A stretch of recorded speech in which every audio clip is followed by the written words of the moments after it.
Yeah, dude, let's just fucking do it. Mixer's dead anyway, like. A little bit of background what happened in the past 48 hours, pretty much.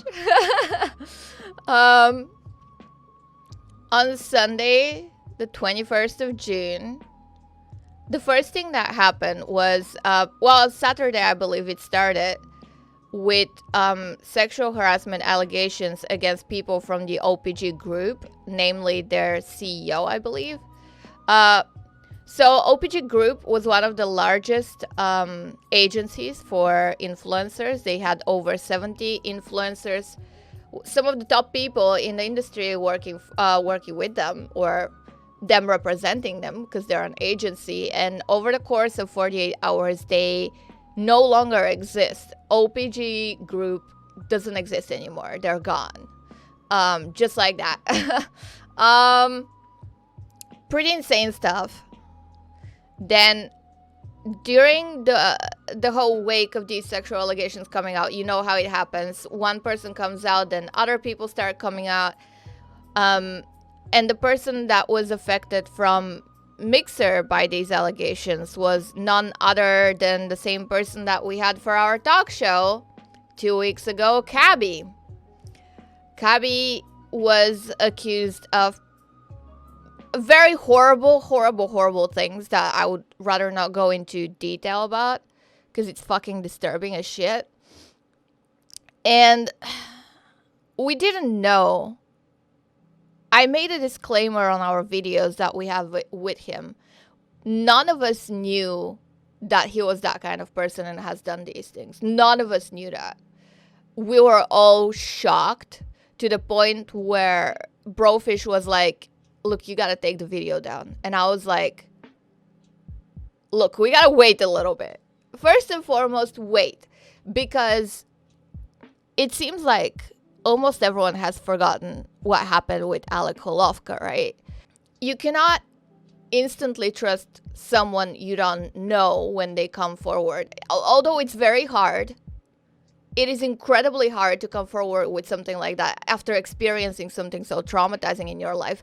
It is extremely brave to come forward, but there are people out there that are not nice people, women including. The fact that you're a woman doesn't mean you can't be a bad person. Like, there are people out there who say these things for their own personal gain. So I had to make sure that what was being claimed is the truth.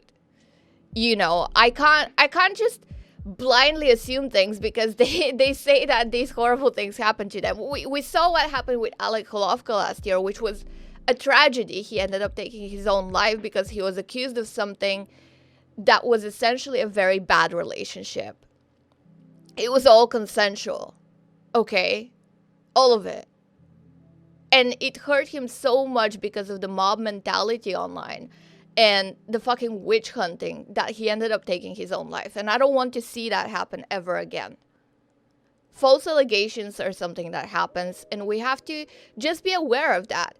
Take people's confessions seriously, but also make sure that it's the truth.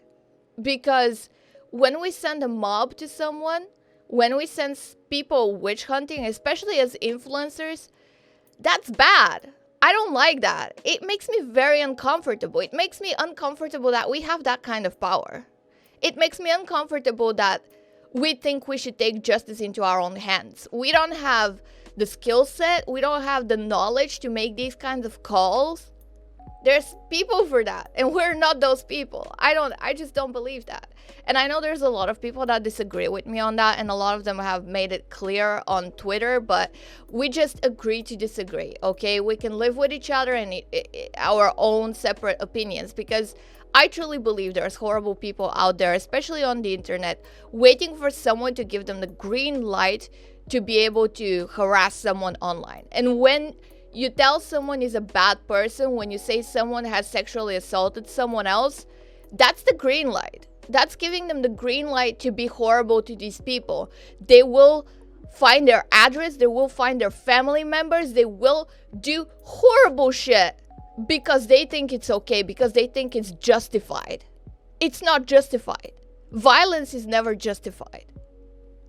okay? That's what I want to say. First and foremost, I've known men in the game industry that have lost everything because of false allegations, okay? I cannot stand by it.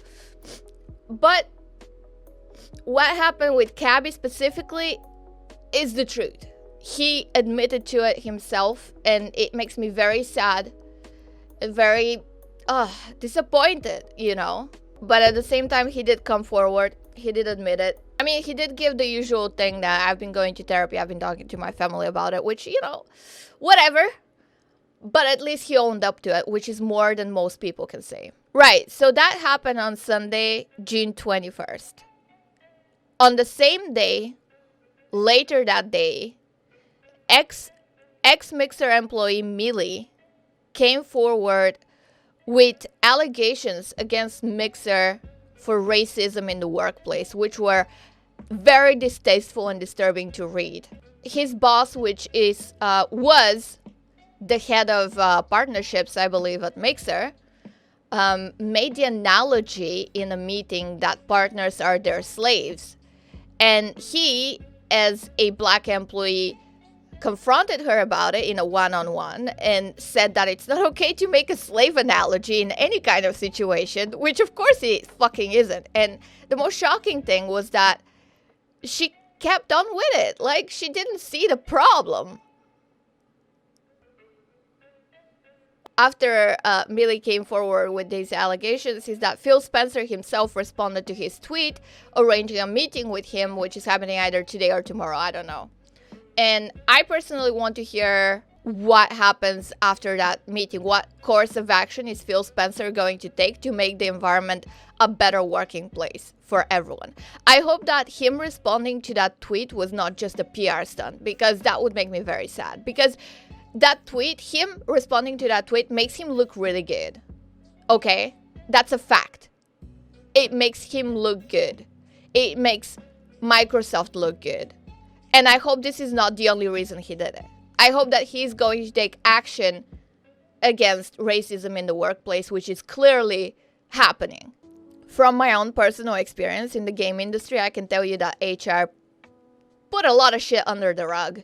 And usually HR are hired in these big companies where people know there's a lot of predators and a lot of things going wrong. HR are hired just so that they can, you know, put all the shit under the rug, scoop it up. The problem needs to be solved at HR level first. You need to hire HR that, you know, have actual fucking empathy and understanding, rather than HR that are there to help the superiors look nicer, although they're not.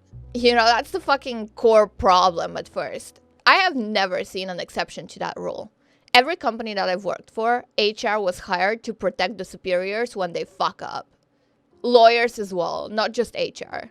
It's like being able to feel safe when you see police, you know? When you're in trouble and when you go to the police, you should be able to feel safe. That's what I believe in. And HR is the same shit. When something bad happens at work, you should know that HR are there to help you. And I've never felt that in my life.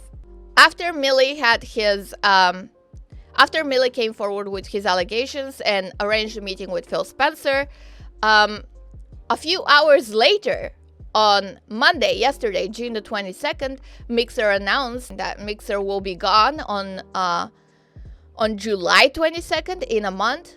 Mixer will no longer exist, and every single Mixer partner will be offered $2,500 to join Facebook Gaming in a 90-day exclusive deal. There's people at Mixer, at least the head of Mixer, at least, that has known that Mixer is gonna be gone for months, because that's not the kind of deal that happens overnight. This is something that has been happening on for months. And clearly employees didn't know about it. Clearly it was a very closed-off deal just with the heads of departments from the respective places. Weird that it wasn't communicated. It was weird that it wasn't communicated with the partners. It was weird that it wasn't communicated with the staff. Something is very, very fishy about the whole thing. And what's extra fishy is that Facebook is now giving the option for Mixer partners to join them on a 90-day exclusive deal for 90 days only.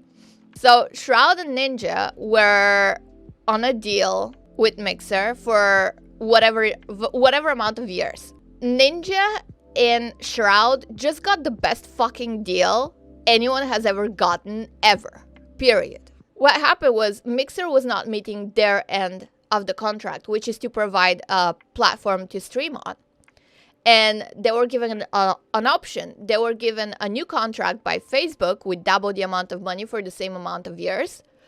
Or they could back off, refuse the contract, and get paid that money that Mixer promised them instantly. Immediately. Right now. All of it. The entirety of the contract they signed. The entire money that they signed for whatever years. They just got it instantly. Whatever millions they were promised, they got them overnight. Because Mixer couldn't keep their end of the bargain. And they didn't take the Facebook offers, which were double that money, but for X amount of years. So they still had to stream on Facebook for whatever years they signed for. Like, 7 digits, easy. Alright, now let's talk about the 2,500 and the 90-day exclusive deal. Now, I think that this deal is actually really good. And let me tell you why. First and foremost, they don't owe you anything. They don't need to give you anything. Yet they're still offering 2,500, which is all right. It's not over 90 days because for all the Mixer partners, they also offer their monetization to be immediately given to them. So they will have subs and all of that. Whatever Facebook offers. I have never watched the stream on Facebook, so I don't know. But also, Facebook has been the fastest growing streaming platform. Even faster than YouTube in the past year. So, Facebook is a silent threat, okay? They have 2 billion users on their platform. And they have, if I'm to believe what Harris Heller and Devin Nash is saying, they apparently have one of the best teams working on their streaming platform. People who know what they're doing and people who are passionate about it. So, they are showing great promise. I think going to Facebook right now and taking that deal as a Mixer partner may be a better option than moving to Twitch with nothing. To try and be on a very, fast-growing platform. Because a lot of people went to Mixer because they thought it has future and it can become something one day. And that's the same as Facebook. Facebook is showing the same promise. Except they have a lot more money and already have 2 billion users on their system. It's definitely case by case. For sure. Culture has a lot to do with it. But after that 90-day exclusivity day, you can then restream to YouTube as well, which is the other fastest growing platform that may one day rival Twitch because they already have more users than Twitch. In fact, numbers-wise, they already are better than Twitch because they have multiple streamers streaming to 500,000 people. Did you know that? Like, they already have that. YouTube is massive. And people restreaming to both Facebook and YouTube after their 90-day trial, that will give them a lot of opportunity to grow on a new up-and-coming platform, which I would assume some people on Mixer wanted that. And I think that's a great opportunity. I'm gonna be real. I think it's a great opportunity.